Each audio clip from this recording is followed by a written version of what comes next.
where would you even learn that and realize it wasn't just you or just relational?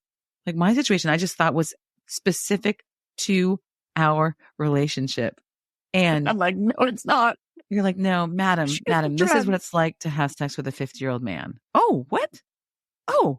What's particularly funny, though, is like before they admit they need to take the pill, where, they're just getting soft and they haven't yet accepted the fact that they need to do this. And that, I think, is a particularly raw, sensitive time for men. But I went through a period of several men that was happening to. And I was like, clearly, this is the problem I have. Clearly, it's my problem. Right. It must be your vagina. It must be something about you. Must be my elusive vagina. Right. Yeah. So it was interesting too, is on the flip side, they also, if they're single, are navigating this without a lot of information. Maybe they're thinking, oh, it must have just been that girl. Or, oh, we just had too many drinks. Mm-hmm. Because they don't want to think about now they're going to need it. So they also are kind of in this weird liminal space where they're not yet at the point where they're saying, hey, this is me. This is my lube in the drawer. Exactly. This is my dryness. Or this is my erection situation. This is what it's like. Welcome. This is 50. They're not there yet because it probably does take time for them to recognize, oh, this is a thing. This is an actual thing. Welcome to the My Aloof Vagina podcast, where we explore the distress and surprise of our midlife transitions. We take menopause seriously, but we don't take ourselves seriously. And we believe that learning what to expect in perimenopause can be entertaining. It's inevitable, so we may as well equip ourselves and have a good time. In this episode, you'll meet my friend Jen, who blew my mind last fall with her insights about sex over 50. What's the deal with these marathon lovemaking sessions guys are serving up to us as we get older? And what's a sure sign that your man is using Viagra and not telling you? And what's the way forward navigating our aging sexual organs together? Get the answers to these questions and more in this episode. By the way, I would love to stay in touch. So please join my email list at sisterhood.myaloofvagina.com. You'll always be the first to know what's going on, and I promise not to spam you. At this point in my life, I'm just too lazy. I'm your host, Martha, and in this conversation, Jen and I revisit that mind-blowing revelation about what may be driving the changes we're noticing in our sexual encounters in the over 50 dating world. So I remember not long ago, maybe 6 months ago, you and I were sitting by the pool and I was talking about my then faltering entanglement and describing to you some things that had happened that I had been identifying as perimenopause problems, that I was identifying as issues with my body and all of these things. And there was a moment when you blew open my brain with just one comment. So I wanted to share that with the audience. So Jen and I were talking about what it's like to have intercourse, have sex, have an affair, have a relationship with guys in their 50s and their late 40s. But the conversation started with kind of musing about how different things were, how they were showing up, how it seemed, how all of a sudden I felt like I had issues that I hadn't had before. And Jen just kind of lifted the curtain on this thing I had never even thought about. Can you talk about it a little bit? Yeah, totally. How about all the emphasis that us women have on sex later in life? And men seem to come up with creative ways to deal with what happens to them. And the thing that I started noticing with men over 50 was that lovemaking went on for hours. And I was like, why is this going on so long? And there's two schools of thought. There's what they say, which is we're mature and we know, like, we take pleasure in the length of time and we enjoy the moment. And then there's what I think, right, which is they can't stay hard. So they begin like they always have in their 20s, 30s, 40s, and then they get soft. And so then they decide it's time for some cunnilingus. And they move on down and they go down there keeping pleasure going for you. When really you're like, wait a minute, we were in full blown intercourse, fun sex, and you just decided to stop and do foreplay in the middle. the episode. And I now realize that it's not about giving us 2 hours worth of pleasure. It's about the fact that they can't stay hard for a long period of time and they need to mask it. And so they try to take care of us. Yeah. I think that was what I said around the pool. That was the shot across the bow. That was the moment when and we were kind of in public a little bit. And I'm like moving my mouth really big and talking in a whisper for the penis words and the sex words and the vagina words. And it was that was the thing. And I said, what? Wait, what? Because that wasn't even what we were talking about. And it started an entire conversation about Viagra. And what's funny is, because when they take the pill, that's no longer happening. Right. You no longer get the pause. You no longer get the 15-minute switching it around. When they're actually on the pill, you're having pumping for however long. I mean, because really they do want to. And listen, not every man, and maybe not even men in long relationships, because that's not my experience. So this is women of a certain age dating men of a certain age, getting into these relationships with them, and what the sex can be like, especially if you've had a sampling of what's going on, and then finding these consistent patterns. Casual sex. Yeah, the casual sex. And it's just funny how it gets, basically, the masking of it, the cover up is, it's just exotic. I like to fuck all night long. Right. And this idea where if you even indicate listen, can we just be efficient? I'd really like for us to have the O. Maybe we can get up and eat some brownies and go to bed. I don't necessarily need to have sex for 5 hours every time I see you, or 3 hours, or frankly, even 1 hour. Oh, and the problem then goes to you. What, you don't want to take the time to enjoy this? No, I never have. I've never needed 2 hours. Come on. I've now I've slept with enough men over 50 and talked to enough over 50. So men are both bragging on how long their lovemaking is going, as if this is the thing all women want. Right. And so they're both doing it. And then it's such a hysterical, such a phenomenon. And I've raised it occasionally. Do you think that it might just be because you need the pause that it switches? And they have, no, we just know that women need more. This is not about me. Right. It's what women want. It's what women want, Jen. Women want you to interrupt the pump to go down on them. It's in all the movies. There's nothing better than foreplay after you're already on your. Yeah. You know what? It just occurred to me. I hadn't thought about this since we talked last time, but also I have seen more pornography in the last 2 years than I'd had in my entire life. Yeah. Now that I'm thinking, a lot of this porn it's definitely, first of all, everyone's always getting a blowjob in the porn, right? Always. So, always. The woman's going to go down on you and maybe bring her friend. But separate from that, you're going to be having sex and she's going to be really, really into it. And it's incredible, this penis vagina sex. And then you're going to turn around and switch and do something else. Right. And so that's also what they're watching and masturbating to. And so, this is their tutorial, this instructional thing that this is women want to be moved and they want their position changed 14 times. And then in the middle of it, they want your face down there. And while you're at it, bend over and let me toss your salad. They definitely are getting that message in places too. So they think this is a good way. Maybe even if they're not having the softness issue, they get all this messaging that don't be short, don't, because that is the joke, 2-minute man. Right. That's what 13-year-old boys do.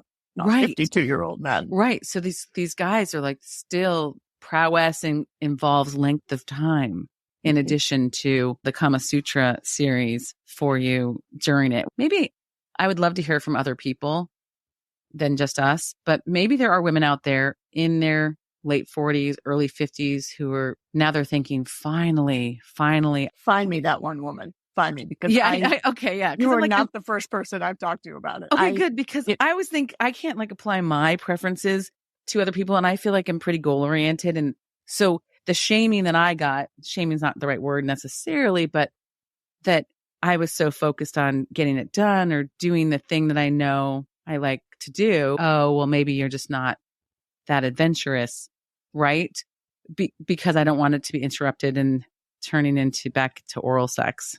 No. I'm drawing really big statements about what I think's going on, but I don't think I'm wrong. Like, just male behavior, even the discovery of Viagra, it is we have a problem, find a very quick and rapid solution to not admit it's a problem. I've gone soft, so I'm going to pretend I haven't, and I'm going to do all kinds of other things. Right. It's so funny though, because it is thoughtful in the sense because we're talking about him, right? It is thoughtful. He's thinking, I want to still pleasure her. It is also a symptom of some thoughtfulness, right? That they care. So it's not a complete critique. It's more just an awareness of what's going on. So then we can shift to the other experience that you get if they do have the blue pill, because this was the other thing that left me, my jaw dropped. I was with a guy who we were long distance and we would not have seen each other for a few weeks, and he would show up and within minutes we would be naked. Like it was this instant thing.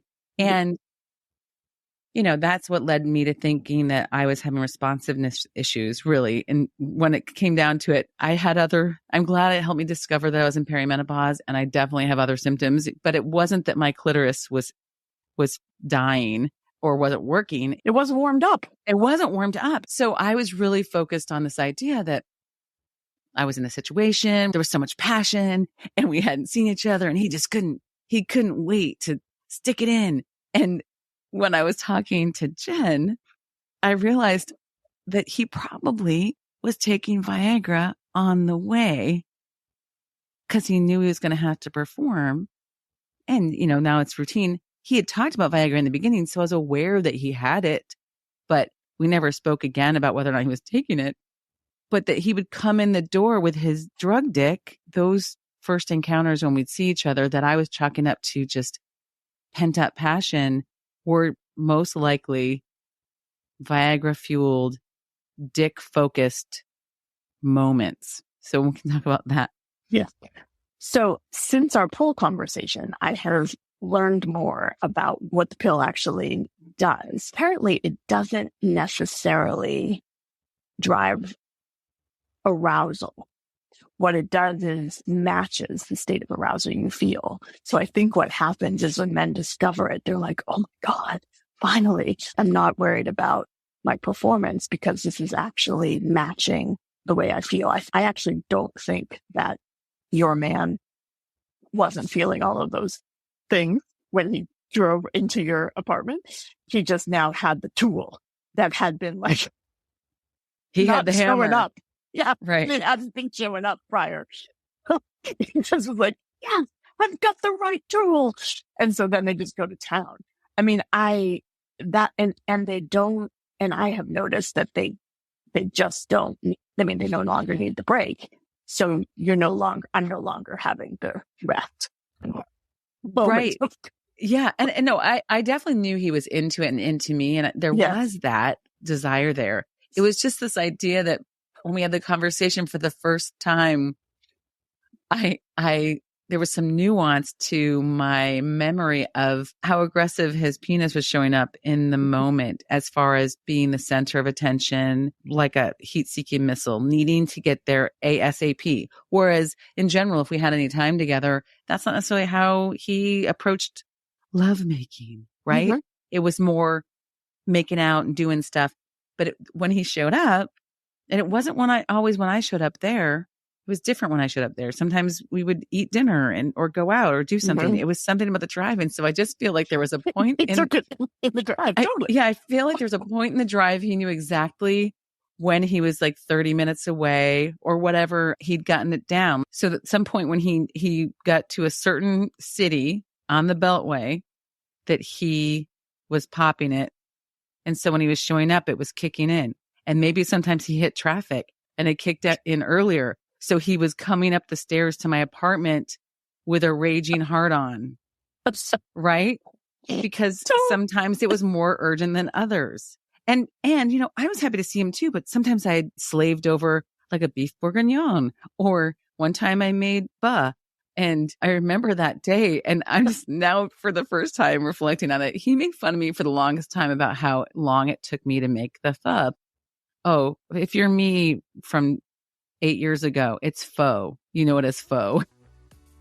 Hey, this is your cheeky reminder to join my list. Then I'll send you treats and behind the scenes stuff and more. At least I will when I actually get around to sending emails. Just go to sisterhood.myaloofvagina.com to sign up, and I promise I will not bombard your inbox. And if you love this irreverent podcast, please recommend it to a friend you think will enjoy it so that we know to keep delivering this very specific style of midlife information and stories for you.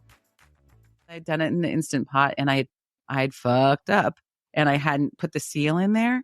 And so I thought it was cooking. He came and he goes, oh, wow, it smells amazing in here. But he was all, and I was like, oh no, in the kitchen trying to fix this problem. And I said, oh, go sit over there. And I remember looking over and he was sitting there and he was a little irritated. How long is it going to be till this is ready? And I thought it was because he was hungry. So I'm like cutting cheese and crackers and saying, well, here's something to eat. And he's like, no. It wasn't that he was starving, as I was thinking. That's why he cared about dinner not being ready. It was that he was probably sitting in that chair, hard as a rock, and I was not going for it. I was really focused on this recipe that needed to be, there were a lot of steps that were left. And I spent a lot of money on that meat. I'll tell you, I'll never make pho again. You can just buy it. It's much better. It's not that expensive. You don't need to make it yourself. It doesn't matter how delicious it is. But I'm remembering the pho story differently now. What the fuck was going on is that he was in the corner with his and with his machine operated tool, heavy artillery. Yeah, his hammer was ready to go. And it makes me feel kind of bad because if we've been communicating about it, I would have, first of all, I would have had mercy on him. If he'd even said, listen, I took a pill for you, baby. And can you turn that thing off? And can we eat later? I would have for sure done it, but we weren't communicating in that way. So I wasn't aware until you and I sat by the pool and until just now. This is the first time I had the connection on a specific memory. I'm like, oh my gosh. Yeah. Oh my gosh. Yeah. But the beauty of it all, like we're making fun of it. Yeah. Not making fun of it, but the beauty of it all is it is really about wanting to please us. Right. In addition to their own kind of ego, which is what I think we're centered on. There is an element of making sure that we're getting what we want. And you mentioned that earlier. And I do think that is beautiful. And so I don't want to, like go like eliminate the fact that there is a thoughtfulness to it. Right. Well, and really this is just a PSA. It's the kind of thing that guys probably know and we don't know. And in that moment, you had cracked open access to this thing that I'd never thought of because I had only dated younger men. I had never really had a relationship with anyone of that age. I'd had that span of celibacy and I tend to date pretty close to my own age. And this was my first experience. And I remember, and maybe it was you, telling someone, oh yeah, he doesn't have to use it. Because the very first night he'd come, I remember he was fumbling around and looking for it and then didn't find it. And then we had sex. And then in the morning he said, oh yeah, I mean, I thought I brought one. I was going to take it. I thought I was going to need it. And I didn't. And I was like, oh, so in my mind from then on, oh, he doesn't need it with me. And I never asked a follow-up question. And probably if we'd had a different relationship or it had continued, eventually it would have come up. Certainly if I'd had that conversation with you, I would have asked him because I don't care if they take it. It's not anything he would have to hide from me. And I don't think he was hiding it. I just never asked. I wasn't curious. It never occurred to me to inquire again. And he was so open about it in the beginning. I imagine he would have been open about it during, and then we could have had conversations and it, hey, I'm not up for 2 hours tonight. Right. Or so take one, or let's take our time tonight. Can you not take one? Mm-hmm. And then we both would have had that tool in our arsenal for the intimacy. Right. And I would have known what I was getting into. Instead, I just never knew. I didn't know what kind of encounter we were going to have. And it was a surprise. And on fun, I would have maybe made sandwiches. I would have done something different if I had known he was going to show up and be irritated with a hard on, an erection in the corner of my kitchen. I mean, he just kept looking at me and it wasn't with desire. It was with annoyance. And yeah. And I you remember thought it was the food. and cause I want to please him, right? I was thinking, oh, you never should have cooked this tonight. You should have started sooner, right? I was hyper sensitive to the idea that I was making him wait to eat when really probably it was more than that. Because that wasn't really a big eating night. If he was on the pill, there wasn't going to be as much eating. Yeah. And I love that. The more communicative. It's a great PSA. Yeah. And I love it. It's nothing to be offended by or upset about or feel bad about. It's, just as we're changing, they're changing. And the same circulatory issues happen. And with a previous boyfriend, he told me that, at about 40, the doctor starts asking, do you need any Viagra? Do you want any pills? And so he got them before he even realized he would need them, because the doctors are like, here, just take it. It's covered. Mm-hmm. First of all, it's all covered under their insurance. Unlike my hormones, their Viagra is covered. And so he had a bottle, and he said sometimes it expired and he would throw it away because he got it just in case. With your male doctors, like, just take it. You think, yeah, I should have this. I might need it some night. And he had taken it a couple times, but he didn't really have an issue yet. So I know it's ubiquitous. I know they get it. I know it's offered to them, and I'm thrilled they have it, especially when it comes to confidence. I guess I just have to figure out, as a single woman in her 50s, still out there dating, I have to figure out how to broach the topic in a way that will help them feel like we can talk about it and be open about it and make choices together about whether it's going to work that particular night. This is a topic for another conversation, but it's not up to you, Martha. This is about them being comfortable with. We don't need to enable them. We don't need to broach. Hey, it's okay. I understand. Like, let's evolve. Like, my boyfriend brought it up easily, comfortably. I need it the same way. I've got lube in the side drawer because I'm drying up. I need it. I throw it up. I don't try to hide it. I don't try to have him be like, oh, it is about admitting what's going on. And let's just stop pussyfooting around the fact that they're not evolving. They need to evolve on their own, and they need to be comfortable with their dysfunctional dick. And we don't need to make it easier for them. Let's have a conversation about it. I just want you to know that I am perfectly comfortable with you taking the little blue pill. No! I'm so about communicating. I was really taking all the responsibility on myself. No, don't. Yeah. It's not up to you. It's not helping them at all.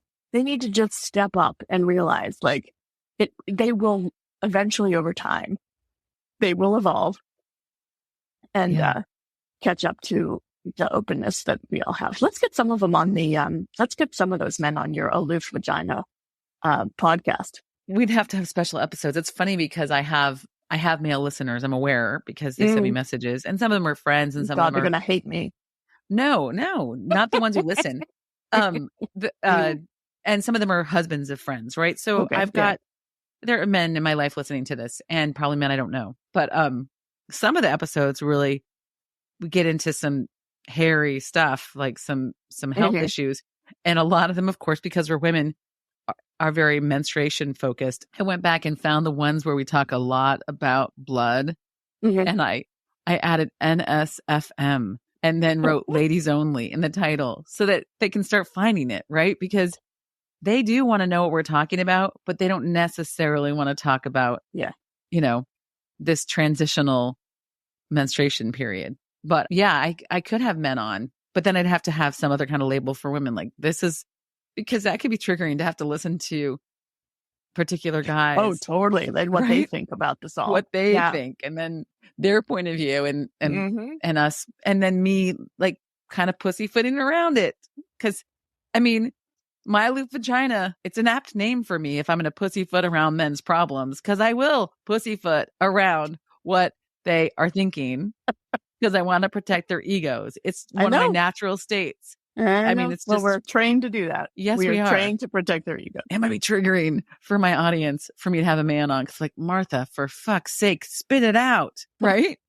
So, oh my gosh, this is so fun. I listen. I knew I was going to have you on. The second our conversation turned that day, I thought, oh my gosh, I cannot be the only woman who was completely oblivious why some nights were long, marathon, multiple going down, blah, blah nights, and some encounters are just straight, the dick leading the way, walks through the door with his erection coming to you. And I don't know how long it would have taken me to figure it out without you. Well, delighted. I want to talk about this stuff all the time. And I love that you brought up the porn piece too, because that's throwing a wrench into my theory. That is a super significant socialization tool that, you're right, a 2-hour feature.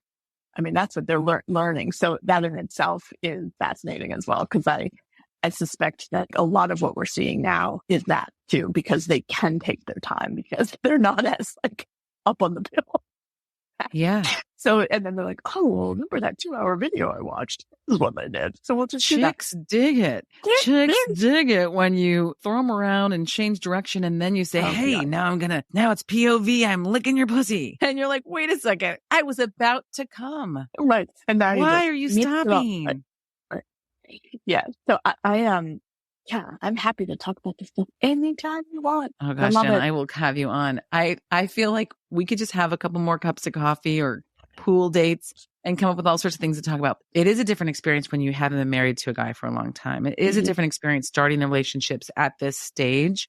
And then we're observing things, but because, you don't talk about it really. And because there's not kind of an example in the world, there's not really an example for us in our cinema, so it happens with us too. In the rom-coms, there's not an example of what it's like to stumble into sexual relationships with men at this age and to see how things have changed and the whole landscape changes. The truth is 99% of them, it's even worse than when I was younger. 99% of them aren't even going to get a second date with me. We're going to barely make it past the first drink or coffee or conversation because it's such a weird landscape right now. And because I'm so set in my ways, and I know within minutes if I'm even going to be interested, right? So the idea that we get to that point where we're like, okay, now people are going to be naked and this stuff is happening. Where would you even hear that? Where would you even learn that and realize it wasn't just you or just relational? Like my situation, I just thought was specific to our relationship. And I'm like, no, it's not. You're like, no, madam, this is what it's like to have sex with a 50-year-old man. Oh, what? Oh. What's particularly funny, though, is like before they admit they need to take the pill, that was happening to me for a while where, they're just getting soft and they haven't yet accepted the fact that they need to do this. And that I think is a particularly raw, sensitive time for men. But I went through a period of several men that was happening to. And I was like, clearly, this is a problem I have. Clearly, it's my problem. Right. It must be your vagina. It must be something about you. Must be my loose vagina. Right. Yeah. So it was interesting too is on the flip side, they also, if they're single, are navigating this without a lot of information. Maybe they're thinking, oh, it must have just been that girl. Or, oh, we just had too many drinks. Because they don't want to think about now they're going to need it. So they also are kind of in this weird liminal space where they're not yet at the point where they're saying, hey, this is me. This is my lube in the drawer. This is my dryness, or this is my erection situation. This is what it's like. Welcome. This is 50. They're not there yet because they're probably also having sporadic sex with different people. And so it probably does take time for them to recognize, oh, this is a thing. This is an actual thing. Maybe if you were married or in an ongoing relationship, you would recognize it and it'd become much more matter of fact because you'd be dealing with it on a daily basis with someone that you trusted. Exactly. So I do have a lot of compassion for them. I don't mean to pussyfoot around, but I can't help myself. Me too. So face to face, I'm definitely someone who's going to dance around to try to make sure they're as comfortable as possible and help usher them into the conversation. You're a caring, nurturing individual. I try. Well, this is great. Thank you so much. Thank you. I'm going to look forward to bringing you back and we will unveil other dating in your 40s and 50s secrets. Can't wait. Thank you for listening. Until next time, take care of yourself and take care of your vagina. If you enjoyed this episode, please share it with a friend you think would enjoy it too.